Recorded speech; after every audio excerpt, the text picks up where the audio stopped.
الحمدللہ، بسم اللہ، انشاءاللہ جیسے الفاظ اسلام میں بہت اہمیت رکھتے ہیں اور مسلمانوں کی روزمرہ کی گفتگو میں شامل ہوتے ہیں۔ الحمدللہ کا معنی ہے سب تعریفیں اللہ کے لیے ہیں۔ یہ اللہ کا شکر ادا کرنے کا طریقہ ہے۔ کسی بھی کامیابی، خوشی یا خبر کے وقت الحمدللہ کہنا اللہ کی نعمتوں کا اعتراف ہے۔ بسم اللہ، اللہ کے نام سے۔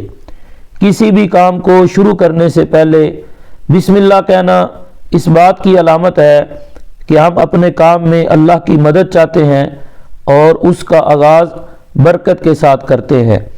انشاءاللہ، اگر اللہ نے چاہا۔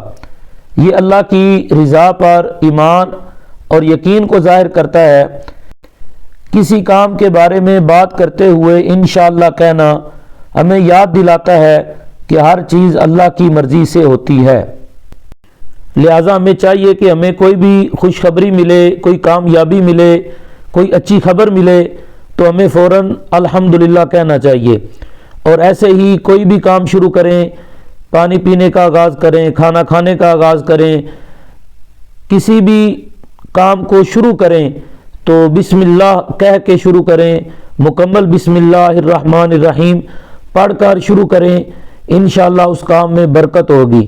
اور ایسے ہی کوئی ارادہ کریں، کوئی یقین ظاہر کریں تو اس میں انشاءاللہ کے لفظ کو لازمی شامل کریں اور اپنے بچوں کو بھی ان الفاظ کی تلقین کریں۔ یہ الفاظ اپنے بچوں کو سکھائیں تاکہ اللہ تعالیٰ کی نعمتوں کا شکر بھی ادا ہوتا رہے، اللہ کے نام سے برکت بھی حاصل ہوتی رہے اور اس چیز کا بھی اعلان ہوتا رہے کہ ہر چیز اللہ کی مرضی سے ہوتی ہے۔